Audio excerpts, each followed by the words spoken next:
बोलिए परम पूज्य स्वाध्याय तपस्वी वैज्ञानिक धर्माचार्य आचार्य श्री कनकनंदी जी गुरुदेव की जय। बोलिए परम पूज्य आर्ष मार्ग संरक्षक कवि हृदय हम सबके आराध्य परम पूज्य प्रज्ञा योगी दिगंबर जैन आचार्य श्री गुप्ती नंदी जी गुरुदेव की जय। सर्वप्रथम पूज्य गुरु चरणों में मेरे पूरे परिवार का, श्री आदिनाथ चैत्यालय परिवार का त्रय भक्ति पूर्वक बारंबार वंदन नमन। नमोस्तु नमोस्तु नमोस्तु गुरुदेव। क्या बोलूं भगवान मैं आपके विषय में, आपके तो मेरे जीवन पर इतने उपकार हैं गुरुदेव कि उसको चंद शब्दों की दीवारों में कैद करना कतई संभव नहीं है। आज अगर आप और राष्ट्रीय माता जी हमारे जीवन में नहीं आए होते तो पता नहीं आज हम कहाँ भटक रहे होते। हमारे तो जीवन की शुरुआत ही गुरुदेव आपसे हुई। आपने और पूज्य माता जी ने हमारे जीवन पर धर्म और अध्यात्म के संस्कारों का बीजारोपण ही आपने किया गुरुदेव। और आपकी बदौलत ही हमें आरिका क्षमा श्री माता जी, आरिका आस्था श्री माता जी और बाद में जाकर मुनिषी सुयश गुप्त जी, मुनिषी चंद्रगुप्त जी जैसे महान रत्नों का शुभाशीष हमें प्राप्त हुआ है और आज भी हो रहा है। आपसे जुड़े करीब 22 वर्ष पूरे हो गए गुरुदेव। आज शून्य से ऊपर उठकर इस जीवन में हमने जो कुछ भी पाया या आज जो कुछ भी मैं हूँ, सिर्फ गुरुदेव आपके आशीर्वाद की बदौलत हूँ। मेरे जीवन की सबसे बड़ी घटना या कहूँ कि आपका परम उपकार निश्चित रूप से गुरुदेव परम पूज्य आचार्य भगवान ज्ञान के अलौकिक सूर्य आचार्य गुरुदेव कनकनंदी जी गुरुदेव का पावन पुण्य वर्षा योग का सौभाग्य जो मुझे और मेरे परिवार को मिला, ये निश्चित रूप से आपका परम उपकार था गुरुदेव। मुझे बहुत ही अच्छी तरह से याद है कि वर्ष 2015 में जब आप चित्री वर्षा योग के समापन के पश्चात गुरुदेव के दर्शनार्थ जब आप नंदोड़ गए थे तो रिटर्न में जब वापस आ रहे थे विहार के वक्त आपने मुझे एक बात कही थी। आपने ये बोला था कि पूज्य गुरुदेव का आप गुरु भक्तों पर एक बहुत बड़ा कर्जा है और आपकी भी दिली तमन्ना है कि कम से कम एक बार चित्री में पूज्य गुरुदेव का वर्षा योग हो। तो उसी दिन गुरुदेव वो बात मेरे दिल में बैठ गई और मैंने मन में ये ठाना था कि जिस दिन मेरे चैत्यालय का कार्य पूर्ण होगा मैं निश्चित रूप से यह बीड़ा में उठाऊंगा और आपकी ही पावन प्रेरणा, आपका ही पूर्ण मार्गदर्शन और आपका ही भरपूर आशीर्वाद कि मैं उस कार्य को मैं कर पाया पूरी भव्यता से, पूरी आध्यात्मिकता से और पूरे आनंद के साथ। वो ऐतिहासिक कार्य गुरुदेव 2017 में संपन्न हुआ। और इतना ही नहीं, इस कार्य के लिए गुरुदेव मेरा पूरा परिवार जन्म जन्मांतर आपका ऋणी है और ऋणी रहेगा। इतना ही नहीं, आपके आशीर्वाद से मेरे परिवार में एक और चैत्यालय स्थापित है पुनर्वास कॉलोनी सागवाड़ा खुशपाल जी के घर पे। साथ ही हमें अत्यंत गौरव है गुरुदेव कि आपके एक नहीं 2 वर्षायोग का अवसर हमारी चित्री समाज को प्राप्त हुआ है। आज आपके पावन जन्मोत्सव पर मेरे पूरे आदिनाथ चैत्यालय परिवार, मेरी दोनों ब्रह्मचारिणी बहनें संध्या दीदी और अलका दीदी, नितिन भैया सिपुर, मोहिता, शौर्य, जिन कृपा, सुशीला मासी, हंसा देवी, मेरा भाई मदोक, दीपेश भाई, भंवरलाल जी परिवार, खुशपाल जी परिवार, इन सब की ओर से गुरुदेव सकल जैन समाज चित्री पुनर्वास कॉलोनी सागवाड़ा और दिगंबर जैन समाज सागवाड़ा सबकी ओर से अनंत अनंतवार आपके चरणों में बारंबार वंदन नमन। नमोस्तु नमोस्तु नमोस्तु। ढेर सारी शुभकामनाएं गुरुदेव। प्रतिपल आपका आशीर्वाद, आपका वात्सल्य और आपका स्नेह सदैव मुझ पर, मेरे परिवार पर बना रहे। इन्हीं शुभ भावनाओं के साथ जयकारा गुरुदेव का।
मेरा अनुभव,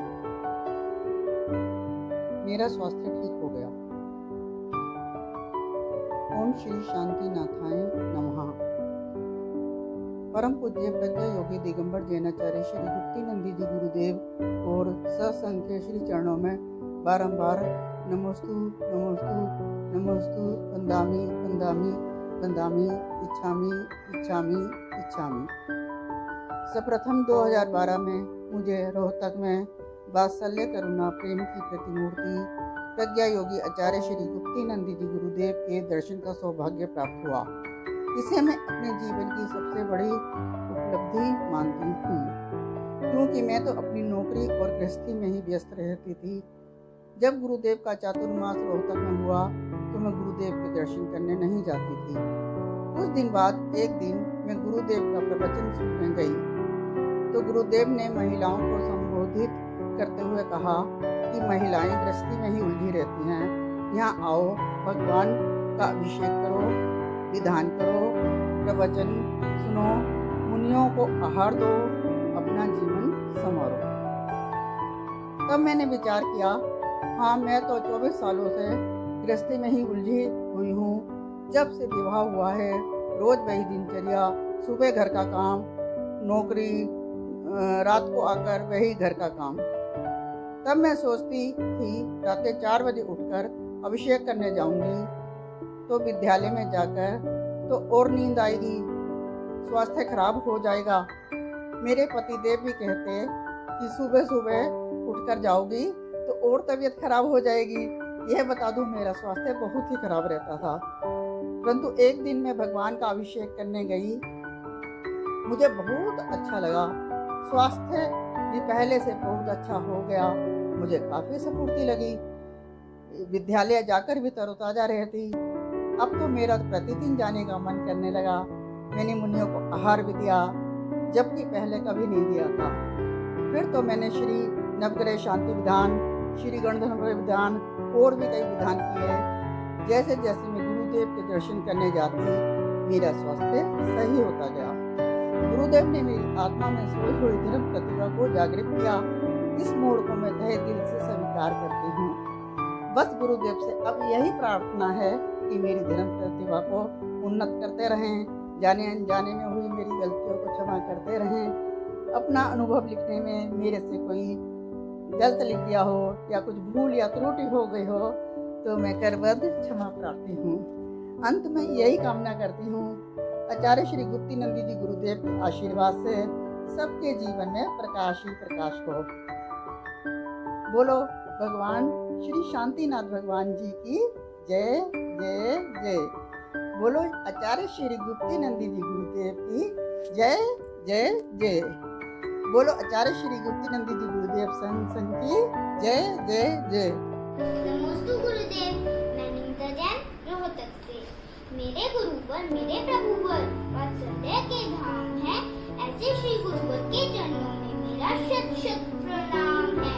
प्रज्ञा योगी आचार्य गुप्तीनंदी जी जिनका नाम है, जन्म लिया भोपाल में, बड़ाई उसकी शान है। ऐसे श्री गुरुवर के चरणों में मेरा शत शत प्रणाम है। 1 अगस्त के पावन दिवस जन्मे गुरुदेव महान है। माता श्री वेणी देवी, पिता कोमल चंद जी ने दिया ये वरदान है। ऐसे श्री गुरुवर के चरणों में मेरा शत शत प्रणाम है। 22 जुलाई को ली दीक्षा, रोहतक नगरी वो स्थान है। आचार्य श्री कुंतु सागर जी इनके गुरु महान है। ऐसे श्री गुरुवर के चरणों में मेरा शत शत प्रणाम है। मुक्ति श्री को पाने का जिन्होंने चला रखा अभियान है। श्री जिनवर की नित भक्ति करते धर्म तीर्थ को स्थान है। ऐसे श्री गुरुवर के चरणों में मेरा शत शत प्रणाम है। निधि जप की सारी शक्ति इनके चरणों में श्रद्धान है। दुखों से मिल जाती मुक्ति जो करते इनका ध्यान है। ऐसे श्री गुरुवर के चरणों में मेरा शत शत प्रणाम है। इनकी भक्ति करने में ही हम भक्तों का कल्याण है। यही गुरु, यही प्रभु तीर्थंकर भगवान है। ऐसे श्री गुरुवर के चरणों